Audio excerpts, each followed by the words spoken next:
बरं सायली, अगं आईला आराम करू दे जरा. एवढं दूरचा प्रवास करून आले आहेत. आजोबा म्हणाले तसं सायली काकू देवयानीपासून दूर झाली आणि पुन्हा यमुना आजीजवळ गेली. देवयानी खूप खुश होती. तिच्या डोळ्यात समाधानाचे अश्रू होते. तिने ते पुसले. माझी बाई गं, तू दिलेलं वचन पुरं केलं बाई.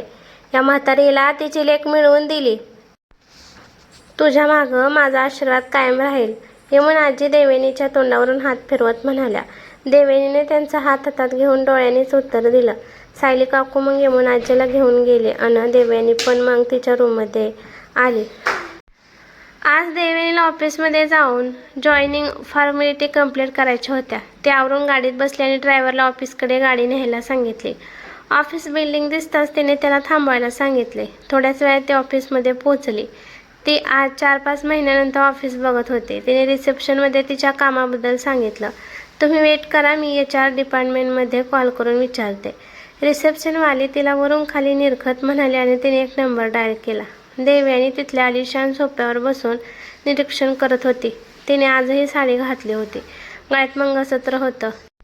येणाऱ्या जाणाऱ्यांच्या नजरा तिला जाणवत होत्या. उगीच साडी नेसली असं तिला वाटू लागलं. तिने त्या सगळ्या लोकांकडे दुर्लक्ष केलं आणि आता तिला तिचा या ऑफिसमधला पहिला दिवस आठवला. त्या दिवशीसुद्धा अशीच तिला अंकिता मॅडमची वाट बघायला सांगितलं होतं. पण त्या अंकिता मॅडम आता आउट ऑफ इंडिया गेल्या होत्या. इथं तिला ओळखणारं दीपाली सोडून आणखीन काही एम्प्लॉय होते. पण सध्या तिची ओळख दीपाली आणि स्वाती सोडून कुणालाच नव्हती. मॅडम, रिसेप्शनवालीच्या आवाजाने ती भानावर आली. 3rd फ्लोअरला HR डिपार्टमेंट आहे, तिथे जावा. रिसेप्शन. देवयानीने लगेच मान हलवली आणि लिफ्टमध्ये गेली. लिफ्टमध्ये अगोदरच 2-3 लोक होते. New joining? त्यातल्या एकाने तिच्याकडे बघून स्मित करत विचारलं. हो. देवयानीने मान हलवून होकार दिला. तोपर्यंत 3रा मजला आलेला. देवयानी लिफ्टमधून बाहेर आली आणि पुन्हा HRची वाट बघू लागली. तेवढ्यात देव, स्वातीचा आवाज आला. ओहो, तू आलीस? पण तुला तर काम होतं ना? देवयानीने बॅग उचलून तिला बसायला जागा देत विचारलं. अगं, माझ्या डिपार्टमेंटचा जो मेन आहे त्याचा डोळा चुकून आले आहे, स्वाती डोळा मारत म्हणाली. ए वेडू, त्याला कळलं तर? आताच लागली आहेस कामाला, लगेच इथून बाहेर पडायचा विचार आहे का? देवयानी म्हणाली. नाही गं, मी त्याला काहीतरी बाउन्सर मारेन. तू बोल, तू कधी जॉईन होते आणि हे काय, तू कायम साडी नेसून येणार का? स्वातीने तिच्याकडे बघत विचारलं. नाही, फक्त आजच घातली आहे. आज सगळ्या फॉर्मॅलिटी पूर्ण करते आणि उद्या तुझ्याच डिपार्टमेंटला जॉईन होते, देवयानी हसत म्हणाली. पण तू फायनान्समध्ये काय करणार? स्वातीने न समजून विचारलं. एक्सपिरियन्स घेणार, आणखीन काही नाही, देवयानी म्हणाली. मला वाटलं तुला बॉसच्या PAची पोझिशन मिळेल, स्वाती गालात हसत म्हणाली. नाही ना, दरवेळी नशीब थोडी साथ देतं, देवयानी खोटं खोटं दुःख व्यक्त करत म्हणाली आणि स्वाती जोरजोरात हसू लागली. तू ना जास्तच नौटंकी करायला लागली आहेस, म्हणे नशीब साथ देत नाही, स्वाती म्हणाली. आणि आता दोघी पण जोरजोरात हसू लागल्या. तेवढ्यात एक्सक्यूज मी, एक मोठा रागीट आवाज आला. तसं दोघींनी दचकून त्या दिशेला पाहिलं. एक मध्यम वयाचा माणूस त्या दोघींकडे बघत होता. You finance department right? त्या माणसाने स्वातीच्या गळ्यातल्या ID कार्डकडे बोट करत विचारलं. येस सर, स्वातीने घाबरून उत्तर दिलं. Go and do your work, तो माणूस रागात म्हणाला. तसं स्वातीने देवयानीकडे एक कटाक्ष टाकला आणि निघून गेली. अँड नाव यू मिस, त्या माणसाने आता त्याचा मोर्चा देवयानीकडे वळवला. मिसेस देवयानी, देवयानीने उत्तर दिलं. रुजू व्हायचं आहे की इथून रुजू व्हायच्या अगोदर बाहेर पडायचं आहे? त्या माणसाने रागात विचारलं.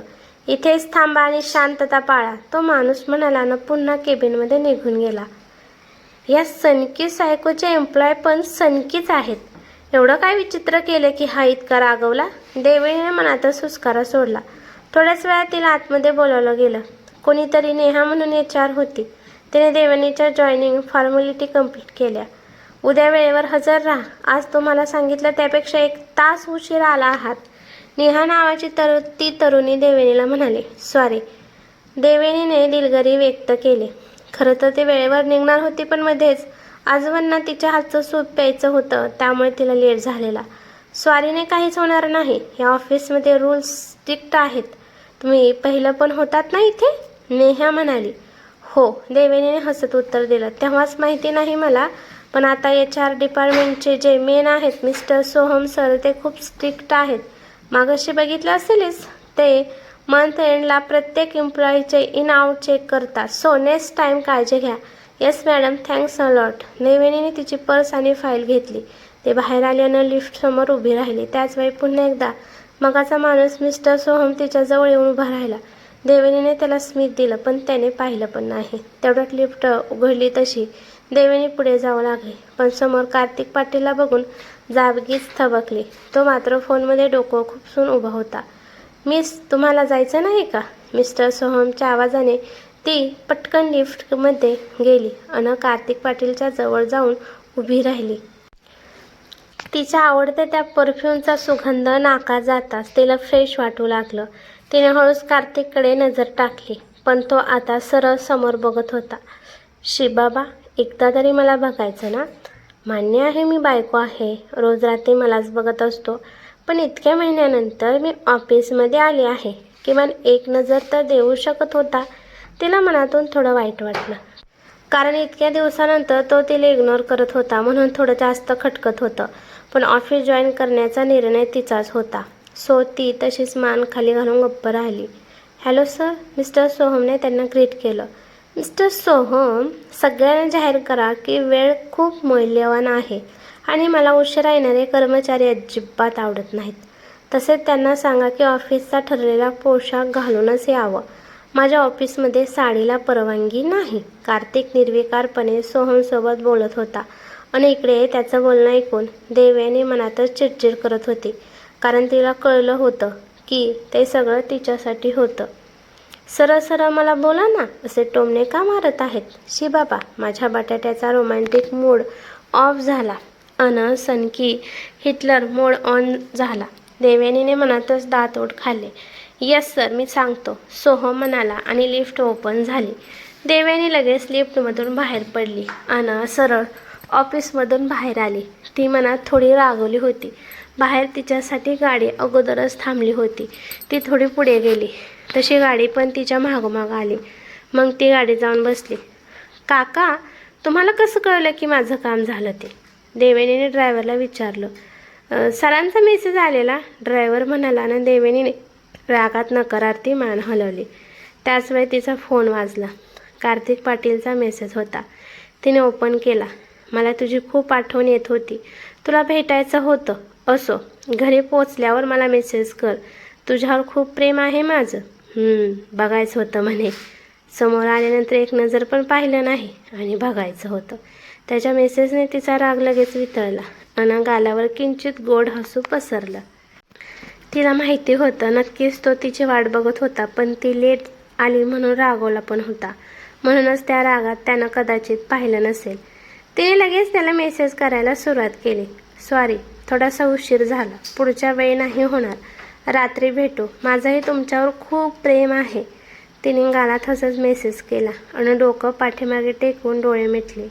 रात्री तिने बराच वेळ वाट पाहिली, पण कार्तिक आलाच नाही. उशिरा त्याचा मेसेज आला की तो मीटिंगमध्ये आहे. तिने एक सुस्कारा सोडला आणि बेडवर झोपली. आता हे नेहमीचंच होणार याची तिला माहिती होती. दुसऱ्या दिवशी तिला जाग आली तर ती त्याच्या मिठीत होती.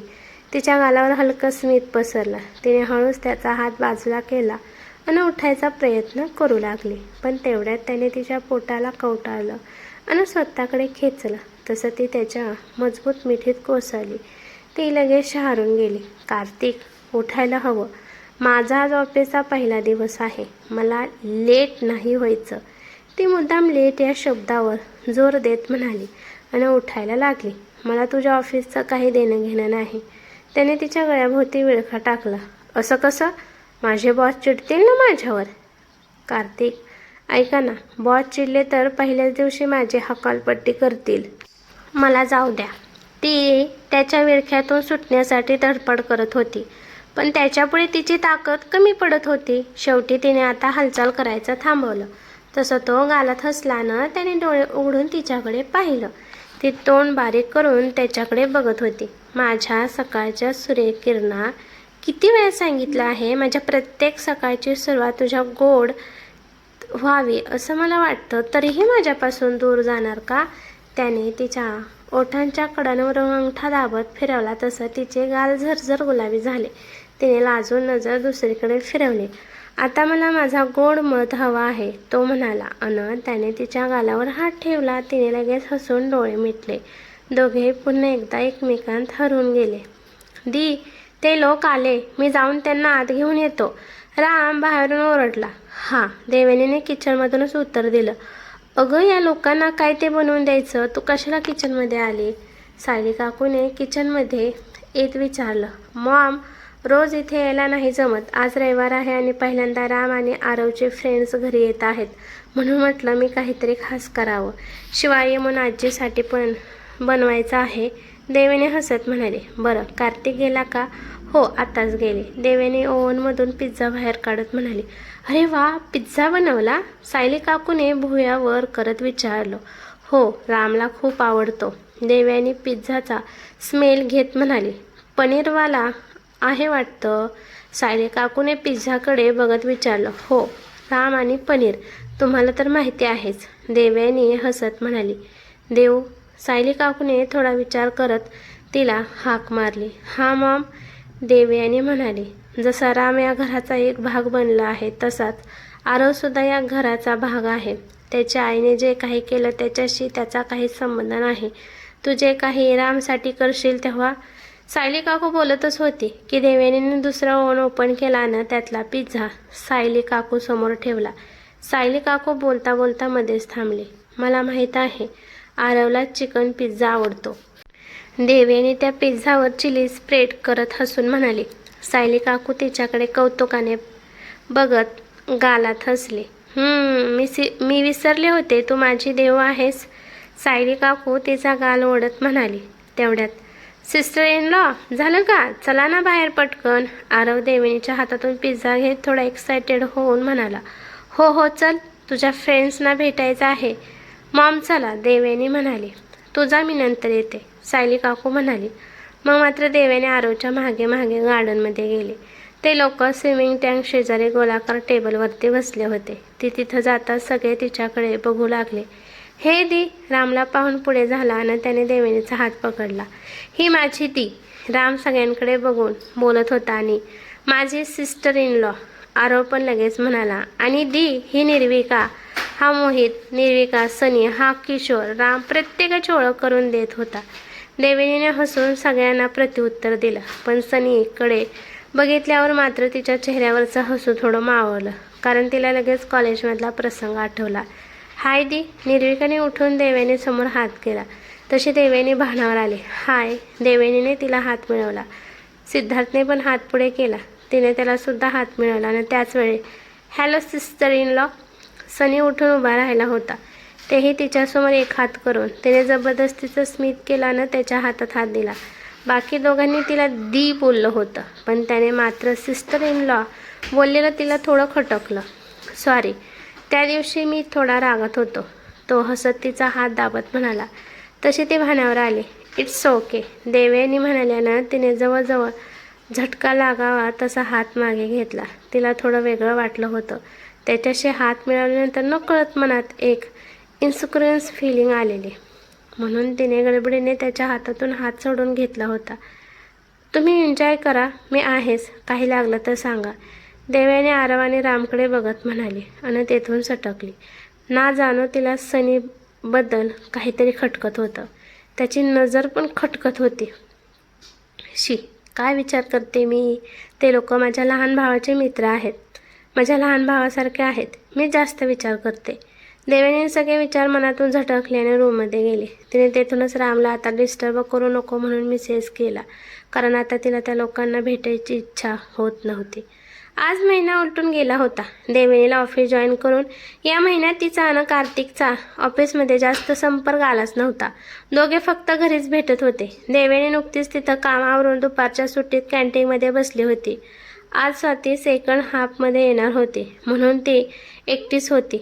हॅलो देवयानी, आम्ही बसू का इथे? तिच्याच ऑफिसमधल्या 2 कलिग्स विचारत होत्या. हो हो, बसा ना, देवयानीने हसून उत्तर दिलं. स्वाती नाही का आली आज? रिया नावाच्या मुलीने विचारलं. ती येईल सेकंड हाफमध्ये, देवयानीने उत्तर दिलं. हे, तू अगोदर पण याच ऑफिसमध्ये काम करत होते ना? हो, देवयानी म्हणाली. खरं तर तुझ्याबद्दल मागच्या 1 महिन्यात खूप साऱ्या चर्चा रंगल्या होत्या. म्हणजे इथं तुला अगोदरपासून ओळखणाऱ्या लोकांचं असं म्हणणं होतं की तू बॉसच्या मागे लागली होती. म्हणजे आम्ही फक्त ऐकून आहोत. रिया विचारत होती. तिच्या शेजारची मुलगी तिला थांबवण्याचा प्रयत्न करत होती. पण रियाने विचारलंच, माझं लग्न झालंय, हे बघा मंगळसूत्र.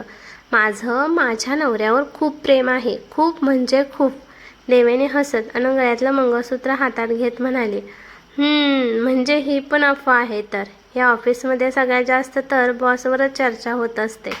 रिया मान नकारार्थी हलवत म्हणाली, बॉस आहेच इतक्या हँडसम म्हटल्यावर होणारच ना. रियाच्या बाजूच्या मुलीने लगेच रियाला कोपर मारला. तेवढा समोरून पळत स्वाती आल्यानं देवेनीच्या शेजारी बसले. ओय, सुपरफास्ट एक्सप्रेस कुठे होती? रियाने लगेच स्वातीला विचारलं, पण स्वाती सध्या पाणी पिण्यात बिझी होती. बरं, आम्ही जातो आता कारण तुझी मैत्रीण आली, रिया देवेनीला म्हणाल्यानं निघून गेली. स्वाती, कुठे होतीस? अगं, तुला सांगितलं नव्हतं का, तो एक मुलगा आहे, त्याच्या ॲडमिशनसाठी गेले होते, त्याचा आज फॉर्म भरला. आता त्याने हॉटेल मॅनेजमेंट केलं की थोडी चांगली नोकरी मिळून जाईल. स्वाती पाण्याचा ग्लास खाली ठेवत म्हणाली. कोण, कुठला तो मुलगा? तू त्याच्यासाठी एवढं का करतेस? अगं असंच, म्हणजे मदत करायची असते ना, गरीब आहे बिचारा, स्वाती नजर चोरत म्हणाली.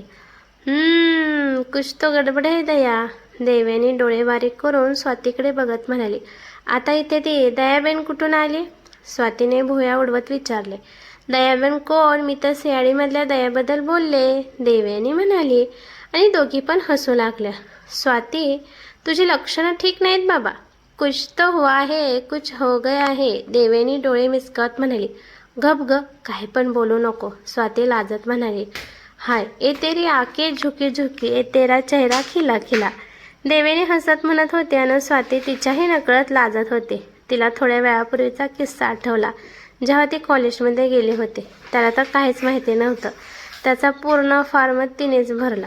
जाताना किती क्यूटपणे थँक्स बोलत होता ते आठवून सुद्धा तिच्या मनात कारंजे उडू लागले. त्याचवेळी केबिनमध्ये बसून कार्तिक पाटील स्क्रीनकडे बघत होता. समोर देवेनी आणि स्वाती बसलेला आणि त्या दोघी हसत खिदळत होत्या. पूर्ण नौटंकी आहेत या दोघी पण. ऑफिस कमी, यांचं गॉसिप जास्त. कार्तिकने एक सुस्कारा सोडला आणि त्याचवेळी त्याचा फोन वाजला. स्क्रीनवर रवी नाव दिसत होतं. सांग, कार्तिक पाटील चेअरवरची रेलून बसत म्हणाला. यार कार्तिक, आज मी हॉटेल मॅनेजमेंटचं ॲडमिशन घेऊन आलो. समोरून रवी तोंड पाडून बोलत होता. I know, how, I mean, तुला कोणी सांगितलं? रवीने चकित होऊन विचारलं. तुझी वॅफलो इथं येऊन देवेनीला सांगते. अरे कार्तिक, आता माझं काय होईल? मला जमेल का? रवीने टेन्शनमध्ये विचारलं. मग काय, तुला असं वाटतं का की मी तुला हॉटेल मॅनेजमेंट शिकवू शकेन? कार्तिकने वैतागून विचारलं. नाही रे, तू मला फक्त देवेनीला कसं पटवलंस ते सांग.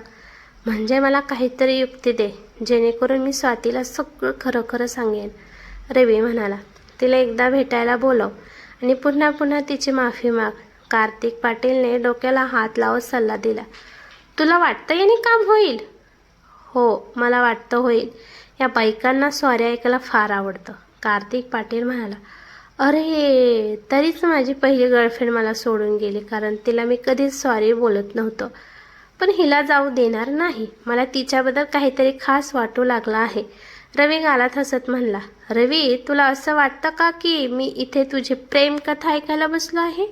कार्तिकने रागात विचारलं. सॉरी, एवढं भडकायला काय झालं? शांत हो रे, ती देवेने तुला कसं सांभाळते देव जाणे, रवी म्हणाला. गप बस, कार्तिक पाटील वैतागून म्हणाला. ठीक आहे, मी देवेनीला सगळं सांगतो आणि तिच्याकडून सल्ला घेतो, रवी म्हणाला. नाही, तू असं अजिबात करायचं नाही. तिला आता कुठल्याच लफड्यात नाही घ्यायचं. थोडा वेळ थांब, तुम्ही दोघं आधी एकमेकांना प्रेमाची कबुली द्या, त्यानंतर तू तिला खरं सांग, कार्तिक पाटील डोक्याला हात लावून म्हणाला. आत्ताच देवेने कितीतरी समस्यामधून बाहेर आलेले. आता त्याला तिच्या छोट्या मेंदूला कुठलाच त्रास द्यायचा नव्हता. त्याने तिला ऑफिस पण तिचं मन लागावं म्हणून जॉईन करू दिलेलं. हो, आता कसं बरोबर बोललास. तूच रे, फक्त तूच असे तडकाफडकी सल्ले देऊ शकतो. तुझ्यावर प्रेम आहे रे, रवी खुशीत म्हणाला.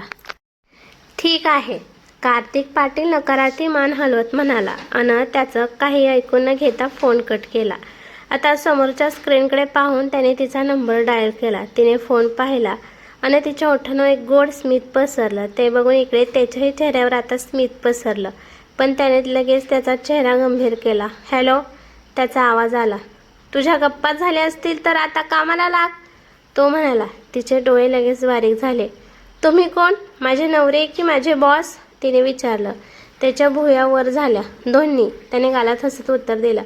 पलीकडे तिचा चेहरा वाकडा झाला. सॉरी, हे माझं ऑफिस आहे, त्यामुळे नवऱ्यांना इथे परवानगी नाही आणि बॉस आणि माझा काही संबंध नाही, त्यामुळे तुम्ही मला आदेश देऊ शकत नाही. आणि तसंही दुपारची सुट्टी संपायला अजून 5 मिनिट बाकी आहेत, ती तिच्या नाजूक हातातलं घड्याळ बघत म्हणाली. तो पुन्हा गालात हसला. देऊ, माझ्या केबिनमध्ये मला तुला भेटायचं आहे. आता त्याचा हळूवार आवाज आला. सॉरी, इथे कोणी देऊ नाही, ती पण हळू आवाजात गालात हसत म्हणाली. स्वाती चहा पिता पिता तिरक्या नजरेने तिच्याकडे बघत होती आणि का कुणास ठाऊक तिला रवी आठवत होता. थोडा वेडगळा, थोडा बालिश आणि खूप सारा निरागस. खरं तर पहिल्या भेटीत तिला तो फ्लर्ट करणारा कोणीतरी टपोरी वाटला होता, पण नंतर त्याचा स्वभाव, त्याचं वागणं तिला आवडत गेलं होतं. म्हणूनच स्वतःचे पैसे घालून ती त्याच्या शिक्षणासाठी प्रयत्न करत होती. पण तिला हे माहिती नव्हतं की ती एका डॉक्टरला जबरदस्ती हॉटेल व्यवसायात घालत होती.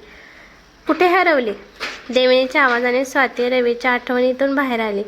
कुठे नाही, जाऊया का, स्वातीने विचारलं. हो चल, देवेने तिची पर्स उचलत म्हणाली. दोघी पण फायनान्स डिपार्टमेंटमध्ये गेल्या. पण तिथे जाताच त्यांना समजलं की त्यांच्या पूर्ण डिपार्टमेंटला आज कॉन्फरन्स हॉलमध्ये बोलावलं आहे, कारण आताच बॉससोबत मीटिंग ठरलेली होती. तिथला स्टाफ आता चांगलाच घाबरला होता, कारण मासिक मीटिंग उद्या होती पण आता अचानक होणार, त्यामुळे प्रत्येकजण आपापलं काम करण्यात गुंतला होता. थोड्याच वेळात सगळे एका मोठ्या आयताकृती टेबलभोवती जमले. तिथं जाऊनही प्रत्येकजण पुन्हा त्याचं काम तपासत होता. तेवढ्यात कार्तिक पाटील आला. तसं सगळे उठून उभे राहिले. नमस्कार सर, सर्वांनी एकसाथ अभिवादन केलं. त्याने सगळ्यांना बसायचा इशारा केला आणि स्वतः पण बसला. देवयानीने हळूच त्याच्याकडे पाहिलं. त्याने मात्र तिच्याकडे नाही पाहिलं. सायको नाही बघणार, ती मनातच म्हणाली. आणि त्याचवेळी त्याने तिच्याकडे बघून हलकं स्मित केलं. क्षणभर तो तिला चिडवतोय असं वाटलं. त्याच्या अचानक कृतीने ते एकदम गडबडून गेले आणि तिने लगेच खाली मान घातली. साराच हा सनकी आहे, काय गरज आहे एवढ्या सगळ्यांसमोर माझ्याकडे बघून स्मित करायची, कोणी बघितलं तर, देवेनीने घाबरत मान वर करून आजूबाजूला पाहिलं. प्रत्येकजण खाली असलेल्या फाईलमध्ये बघण्यात बिझी होता. देव, अगं फाईल वाचायला सांगितलं आहे, वाच पटकन, स्वाती हळूच तिला कोपर मारत म्हणाली. तसं देवेनीने पण पटकन तिच्या समोरची फाईल उघडली आणि वाचू लागले. सगळ्यांचं काम पूर्ण झालं का, त्याचा आवाज आला. तसं सगळे सावध होऊन बसल्यानं त्याच्याकडे बघू लागले. आता त्याने बोलायला सुरुवात केली. मग एक एक करून प्रत्येक लीडरकडून तो अपडेट घेऊ लागला. देवी आणि स्वाती नवीन होत्या, त्यामुळे त्यांना फक्त ऐकायचं होतं आणि ते ऐकण्याच आता देवेनीला जीवावर आलेलं. तिला आळस द्यायचा होता, पण समोर बॉस होता. तेवढ्यात तिचा फोन ब्लिंक झाला. तिने हळूच कार्तिककडे नजर टाकली. त्याच्या हातात फोन होता, पण नजर मात्र समोर बोलणाऱ्या व्यक्तीकडे होती. तिने इकडे तिकडे पाहिल्यानं हळूच टेबलाच्या खाली मोबाईल ऑन केला. त्यावर कार्तिकचा मेसेज पाहून तिचे डोळे विस्फारले. तिने थोडं एक्सायटेड होत लगेच ओपन केला. मला माझ्या ऑफिसमध्ये आळशी आणि झोपाळू लोक अजिबात आवडत नाहीत. मेसेज वाचून मात्र तिचं तोंड वाकडं झालं. तिने आता फोन ठेवला आणि डोळे फाडून समोरच्या बोलणाऱ्या व्यक्तीकडे बघू लागली. तर मित्रांनो, कसा वाटला आजचा पाठ नक्कीच कमेंट करून सांगा. धन्यवाद.